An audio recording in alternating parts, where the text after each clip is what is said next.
Report. साल 2019 की शुरुआत में ही 27 मार्च को देश के रक्षा अनुसंधान और विकास संगठन DRDO ने मिशन शक्ति के तहत उपग्रह रोधी मिसाइल का सफल प्रक्षेपण किया। इस मिसाइल ने पृथ्वी की निचली कक्षा में 300 किलोमीटर की ऊंचाई पर एक परीक्षण उपग्रह को मार गिराया।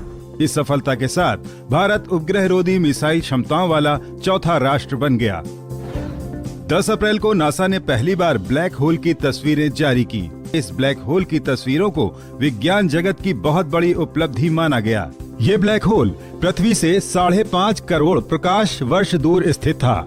ये तस्वीरें पूरी दुनिया में अलग अलग स्थानों पर लगे 6 टेलीस्कोप्स की सहायता से ली गईं।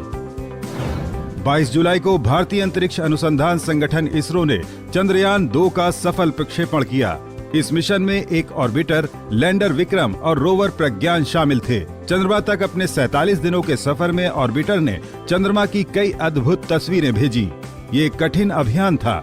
7 सितंबर को लैंडिंग के आखिरी क्षणों में लैंडर विक्रम से संपर्क टूट गया और लैंडर क्रैश हो गया।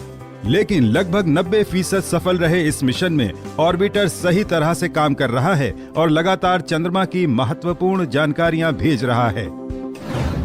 27 अगस्त 2019 को केंद्रीय विज्ञान एवं प्रौद्योगिकी और पृथ्वी विज्ञान मंत्री डॉक्टर हर्षवर्धन ने देश के पहले प्लास्टिक से डीजल बनाने वाले संयंत्र का उद्घाटन किया। भारतीय पेट्रोलियम संस्थान और गेल इंडिया लिमिटेड के सहयोग से ये संयंत्र देहरादून में स्थापित किया गया है, जहां फिलहाल रोजाना 1 टन प्लास्टिक कचरे से 800 लीटर डीजल बनाया जाएगा। 30 सितंबर को इंटरनेशनल एस्ट्रोनॉमिकल यूनियन ने ब्रह्मांड के एक छोटे ग्रह का नाम भारतीय शास्त्रीय गायक पंडित जसराज के नाम पर रखने की घोषणा की। ये ग्रह मंगल और बृहस्पति के बीच स्थित है, जिसे 11 नवंबर 2006 को खोजा गया था। पद्म विभूषण गायक पंडित जसराज ये सम्मान पाने वाले पहले भारतीय कलाकार हैं। 25 अक्टूबर को दिल्ली में इंडिजन परियोजना के तहत देश के पहले संपूर्ण मानव जीनोम अनुक्रमण के पूरा होने की घोषणा की गई। विज्ञान और औद्योगिक अनुसंधान परिषद के institute of genomics and integrative biology Delhi और centre for cellular and molecular biology Hyderabad ने अप्रैल 2019 में इस परियोजना की शुरुआत की थी, जिसमें देश के विभिन्न जन समुदायों से 1400 रक्त सैंपल जमा किए गए, जिनमें से 1008 लोगों का संपूर्ण जीनोम अनुक्रमण किया गया। 12 नवंबर को दिल्ली में ग्लोबल कूलिंग पुरस्कार के लिए 8 फाइनलिस्ट कंपनियों के चयन की घोषणा की गई। ये प्रतियोगिता जलवायु अनुकूल आवासीय कूलिंग समाधान प्रणाली विकसित करने के लिए शुरू की गई है। चयनित कंपनियां अगले साल तक 2 प्रोटोटाइप मॉडल तैयार करेंगी। 17 दिसंबर को पेरिस में इंटरनेशनल एस्ट्रोनॉमिकल यूनियन ने नेम द एक्सोवर्ल्ड प्रतियोगिता के तहत एक्सोप्लैनेट्स के नामों की घोषणा की। इसमें एक तारे और उसके ग्रह को भारतीयों द्वारा प्रस्तावित नाम दिया गया। तारे का नाम भारतीय भौतिक विज्ञानी विभा चौधरी के नाम पर विभा और उसके एक्सोप्लैनेट को संस्कृत भाषा में संतमस नाम दिया गया। और अब वक्त है हमारे खास सेगमेंट साइंस एक्सप्रेस का, जिसमें हम आपको बताएंगे देश दुनिया की विज्ञान और प्रौद्योगिकी से जुड़ी ताजा गतिविधियां।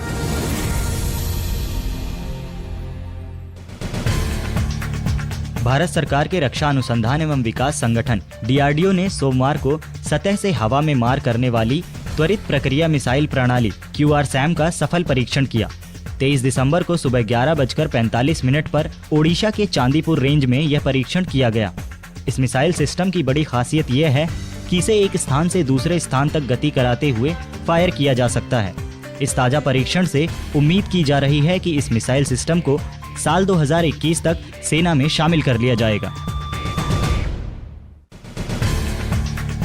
जिन महिलाओं को चेचक का संक्रमण हो चुका है, वो गर्भावस्था के दौरान शिशुओं को रोग पैदा करने वाले वायरस का DNA संचारित कर सकती हैं, जिससे इस संक्रमण के खिलाफ उनकी प्रतिरक्षा को बढ़ावा मिलता है, जो कि लंबे समय तक कारगर रहता है। दिल्ली के नेशनल इंस्टीट्यूट ऑफ इम्यूनोलॉजी और सेंट स्टीफेंस अस्पताल के शोधकर्ताओं द्वारा किया गया ये अध्ययन पत्रिका में प्रकाशित हुआ है। आमतौर पर माना जाता है कि माताएं शिशुओं में रेडीमेड एंटीबॉडी स्थानांतरित कर विभिन्न संक्रमणों से अल्पकालिक सुरक्षा प्रदान करती हैं, लेकिन नए अध्ययन के मुताबिक वायरस का DNA स्थानांतरित होने से बच्चे खुद की प्रतिरोधी क्षमता विकसित कर लेते हैं। CSIR के केंद्रीय अनुसंधान संस्थान लखनऊ के शोधकर्ताओं को शीशम की पत्तियों के अर्क से विकसित टूटी हड्डियों को जोड़ने के फॉर्मूले के लिए स्टेम इम्पैक्ट पुरस्कार दिया गया है। इस शोध के मुताबिक शीशम की पत्तियों में फ्लेवोनाइड और ग्लाइकोसाइड पाए जाते हैं, जो हड्डियों के गठन से जुड़े गुणों के लिए जाने जाते हैं। शोधकर्ताओं का कहना है, आमतौर पर हड्डियों को जोड़ने के लिए प्लास्टर किया जाता है, जिसमें 1.5 से 2 महीने लग जाते हैं, जबकि इस फार्मूले में विकसित अर्क के कैप्सूल का सेवन करने से 14 दिन में हड्डी जुड़ सकती है। क्लिनिकल ट्रायल में इसे हड्डियों को जल्दी जोड़ने और ऑस्टियोपोरोसिस के उपचार में प्रभावी पाया गया है।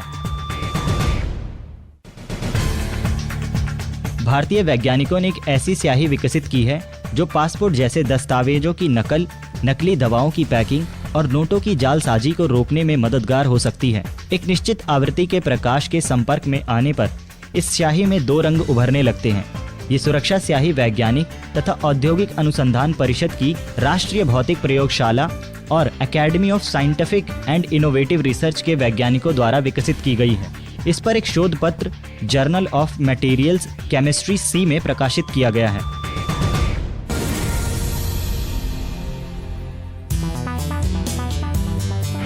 तीस दिसंबर 1924 को अमेरिकी खगोलशास्त्री एडविन पावेल हबल ने मिल्की वे के बाहर एक और आकाशगंगा के अस्तित्व की घोषणा की।